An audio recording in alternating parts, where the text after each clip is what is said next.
Velkommen til kampen mellem Danmark og Frankrig i kvartfinalen ved U21 EM 2025.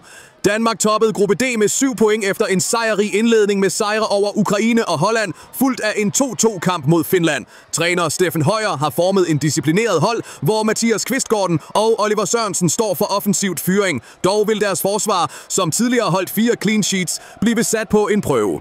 Frankrig sluttede på andenpladsen i gruppe C, også med 7 point, efter en dramatisk 3-2-sejr over Georgien og en klar 4-1-sejr mod Polen.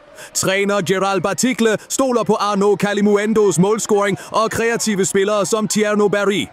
Frankrigs angreb er farligt, men deres forsvar har vist sårbarhed.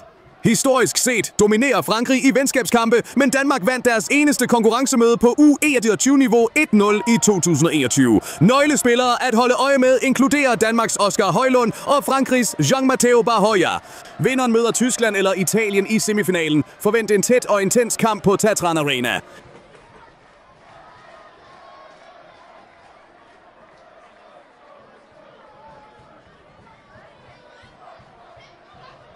I en nervepirrende kamp på Tatran Arena udførte det franske U21-landshold en imponerende comeback-sejr over Danmark med cifrene 3-2.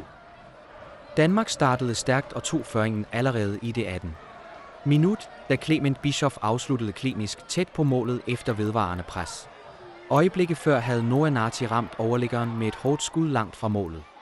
Frankrig kom gradvist ind i kampen med Malhis til som en konstant trussel og udlignede lige før pausen, da Thiaw Cissé bankede den ind efter et indlæg fra Quentin Merlin. Straks efter pausen genvandt danskerne føringen gennem Oliver Sørensens målnøse afslutning. Frankrig troede, de havde udlignet i det 70. minut, da til scorede på hovedet, men var dømte korrekt for offside. Vendepunktet kom, da Merlin afleverede et spektakulært 20 meters curlingskud i det 84. minut, hvor han tilgjorde godt igen blot 60 sekunder senere med en rolig afslutning, der fuldendte omsvinget. De franske spillere viste bemærkelsesværdig kampånd for at bryde gennem Danmarks stædige forsvar og sikrede sig dermed en semifinaleplads mod enten Tyskland eller Italien.